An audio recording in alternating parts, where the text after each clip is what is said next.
Hello viewers, good evening. நம்ம வந்து பார்த்தீங்கன்னா ஃபிசிக்ஸ்லேயும் இங்கிலீஷ்லையும் வீடியோ போட்டுட்ருக்கோம்.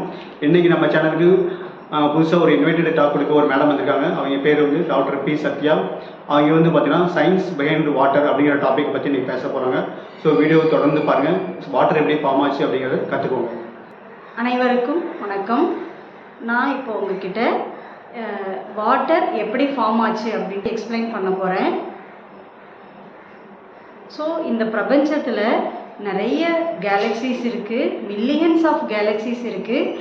எல்லா கேலக்ஸியுமே ஹாவ் நம்பர் ஆஃப் சன்ஸ். சூரியன் மாதிரி நிறைய ஸ்டார்ஸ் இருக்குது. எல்லா ஸ்டாருக்குமே பிளானட்ஸ் இருக்குது. பட் இருந்தாலும் இன்றைக்கி நம்மக்கிட்ட இருக்கக்கூடிய சயின்ஸ் அண்ட் டெக்னாலஜியை வச்சு நம்மளுடைய ஏர்த்தில் மட்டும்தான் வாட்டர் இருக்கிறத நம்ம ஃபைண்ட் பண்ணியிருக்கோம். ஏர்த்தில் மட்டும்தான் வாட்டர் இருக்குது. வேறு எந்த பிளானட்லேயுமே எங்கேயுமே நமக்கு தெரிஞ்ச வரைக்கும் வாட்டர் இல்லை. மேபி இருந்தாலும் உயிரினங்கள் வாழ்கிறதுக்கு தகுந்த மாதிரியான வாட்டர்ஸ் எங்கேயும் இல்லை. ஸோ அப்போது இந்த ஏர்த்தில் இந்த வாட்டர் அப்படின்ற ஒரு பொருள் எப்படி ஃபார்ம் ஆச்சு அப்படின்றத பற்றி பார்ப்போம். ஓகே. ஸோ வாட்டர் அப்படின்றது ஒரு minerals, H2O, 2 hydrogen atoms, 1 oxygen atoms, ஒரு பாண்ட் ஃபார்ம் பண்ணி வாட்டர் மாலிகுல்ஸ். அந்த வாட்டர் வந்து 3 ஸ்டேட்டில் இருக்கும். ரொம்ப கூலாச்சுன்னா ஐஸ் ஸ்டேட் ஆகிடும். மீடியம் டெம்பரேச்சரில் இருக்கும்போது லிக்விடாக இருக்கும். ஹை டெம்பரேச்சருக்கு போகும்போது வாட்டர் மாலிகுல்ஸ் எவாப்ரேட் ஆகிடும். ஸோ இந்த நம்மளால் 3 ஸ்டேட்டையும் பார்க்கக்கூடிய ஒரே பொருள் நம்மளோட ஏர்த்தில் வாட்டர் மட்டும்தான். ஃபார் எக்ஸாம்பிள், இப்போ வந்து கோல்டு இருக்குது அப்படின்னா கோல்டு வந்து சாலிட் ஸ்டேட்டில் இருக்குது. பட் இந்த கோல்டை நம்மளால் லிக்விடாக பார்க்கலாம். பட் கேஸ் ஃபார்மாக பார்க்கணுன்னா ஹை டெம்பரேச்சர் வேணும். ஸோ நம்மளோட ஏர்த்தில் இருக்கக்கூடிய டெம்பரேச்சரை வச்சு மட்டும்தான் இந்த கண்டென்சேஷன் ப்ராசஸ் எப்போவுமே நடந்துக்கிட்டே இருக்குது. ஸோ வாட்டருக்குன்னு ஒரு ஸ்பெசிஃபிக்கான ப்ராப்பர்ட்டிஸ் இருக்குது. வாட்டர் ஹாவ் நோ கலர், எந்த கலரும் கிடையாது வாட்டருக்கு. நோ ஸ்மெல், எந்த ஒரு ஸ்மெல்லுமே இருக்காது வாட்டருக்கு. தென் வாட்டருக்குன்னு ஒரு ஷேப் கிடையாது. நீங்கள் டம்ளரில் ஊற்றுனீங்கன்னா டம்ளர் ஷேப் ஆகிடும். ஒரு ஸ்கொயர் பால் மாதிரி இருக்கக்கூடிய ஒரு பொருளில் வாட்டர் ஆட் பண்ணிங்கன்னா ஸோ பால் மாதிரி மாறிடும். So there is no shape in water, no colour, no shape, no smell, எந்த ஒரு டேஸ்ட்டுமே இருக்காது வாட்டருக்கு. அப்படி ஒரு யூனிக் ப்ராப்பர்ட்டி இருக்குது. அது மட்டும் இல்லாமல் வாட்டர் வந்து ஹைலி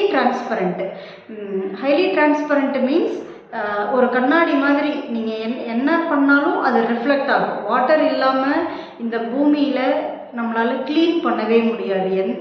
வாட்டர் வச்சு மட்டும்தான் நம்மளால் க்ளீனிங் ப்ராசஸை பண்ண முடியும்.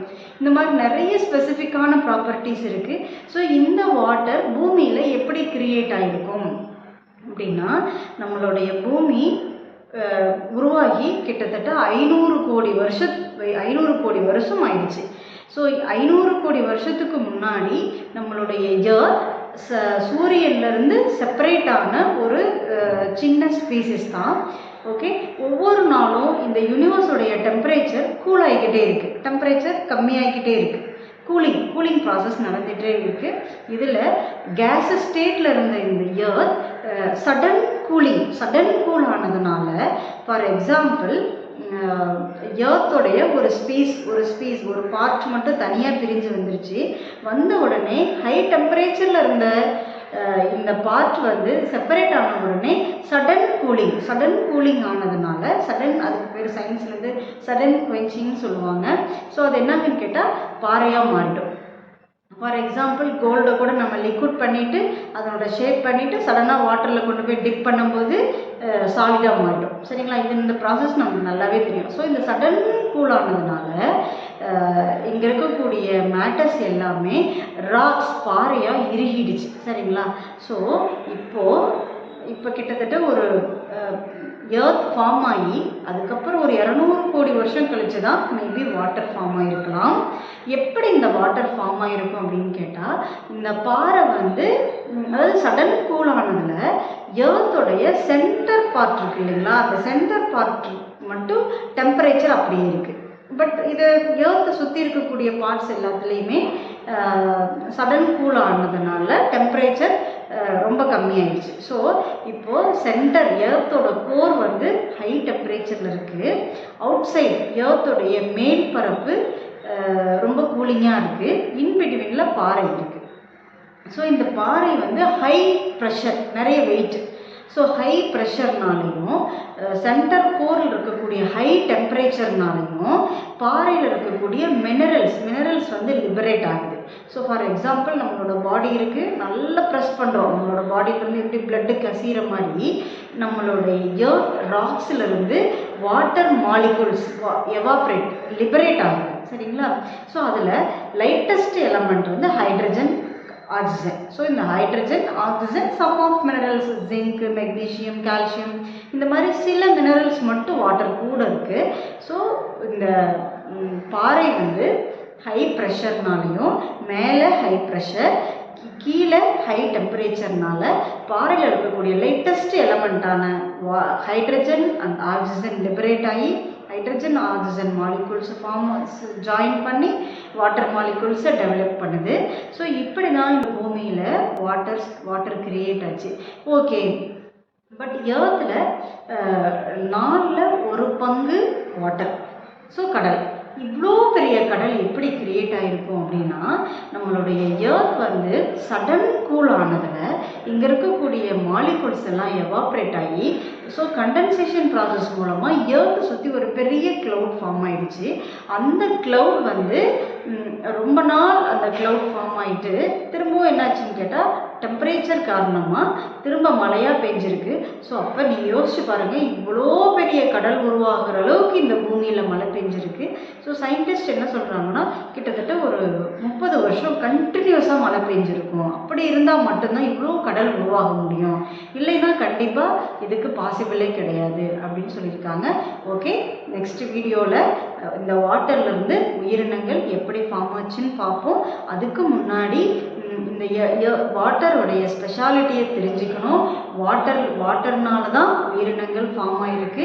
நம்மளால் நம்ம நிறைய ஆக்சிஜனை இன்ஹேல் பண்ணுறோம், அதை விட கம்மியாக வாட்டர் நிறைய தேவைப்படும். ஃபுட்டை விட வாட்டர் தான் நிறைய எடுத்துக்கிறோம். ஸோ வாட்டர் தான் மெயின் சோர்ஸ். அதனால் அது மட்டும் இல்லாமல் ஸ்பிரிச்சுவாலிட்டிலையுமே சொல்லுவாங்க, வாட்டர் வந்து தீர்த்தம் அப்படின்னு சொல்லுவாங்க. தான் செய்த பாவங்களை எல்லாம் புனித நீரான கங்கை நீர் தன்னுடைய பாவங்களை போக்கிவிடும் அப்படின்னு சொல்லுவாங்க. அது எப்படின்னு கேட்டால், வாட்டருக்கு ஒரு ஸ்பெஷாலிட்டி இருக்குது. நான் ஃபஸ்ட்டே சொன்னேன், வாட்டர் வந்து ஹைலி டிரான்ஸ்பரண்ட் மெட்டீரியல். நீங்கள் என்ன நினைக்கிறீங்களோ அதை வாட்டர் ரிஃப்ளெக்ட் பண்ணும். ஃபார் எக்ஸாம்பிள், உங்களுடைய தாட்ஸ், நீங்கள் நல்ல எண்ணங்களோட வாட்டரை கையில் வச்சுட்டு நான் என்னோடய லைஃப்பில் ரொம்ப சக்ஸஸ் ஆகணும் அப்படின்னு சொல்லி வாட்டர்கிட்ட ப்ரே பண்ணிக்கிட்டீங்க அப்படின்னா வாட்டர் வந்து ப்யூரிஃபை பண்ணும்.